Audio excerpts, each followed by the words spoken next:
नमस्कार मु doctor Manorama Mohanty head IMD Bhubaneswar पूरा ओडिशा राज्य रही बुकिंग करुँची जदि देखा गत 24 घंटार रेकर्ड मिनिमम टेम्परेचर रेकर्ड तेबे 4टी स्थान में 10 डिग्री सेल्सियस किंबा ताठू कम तापमात्रा रेकर्ड करा जायछि। सर्वनिम्न न्यूनतम तापमात्रा रेकर्ड करा जायछि फुलवाणी ठारे 10 डिग्री सेल्सियस। आउ हिल स्टेशन रे हमर पहाड़िया अंचल जदि देखा तेबे जी उदयगिरी ठारे 6.8 degree Celsius minimum temperature record करा जायछि। ता सहित बर राउरकेला एवं भवानीपाटना ठारे हल्का मध्यम कुहुड़ी देखा जायछि। आ maximum temperature day temperature 30 degree Celsius किंबा ताठू अधिका 19 स्थान रेकर्ड करा जायछि।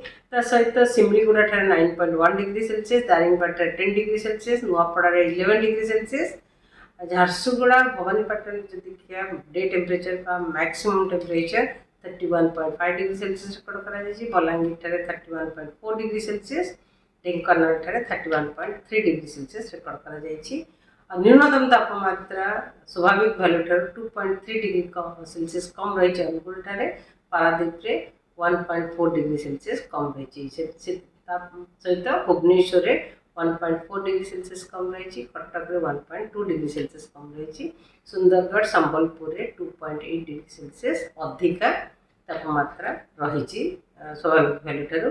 वर्तमान सेमती किछि विशेष पाणीपागर स्थिति नहीं जहाँफल कि आगामी 7 दिन पर्यंत वर्षा हबार विशेष संभावना नहीं। पाग मुख्यतः शुखल रही संभावना रही।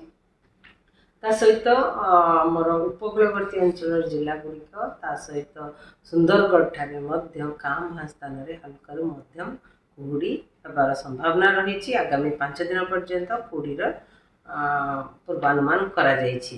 ता सहित आमर जदि देखा न्यूनतम तापमात्रा पूर्वानुमान करिबा तेबे आगामी 3 दिन पर्यंत न्यूनतम तापमात्रा वृद्धि होबार संभावना रही 2 to 3 डिग्री सेल्सियस। ता परवर्ती समय विशेष परिवर्तन होबार संभावना नहीं। धन्यवाद।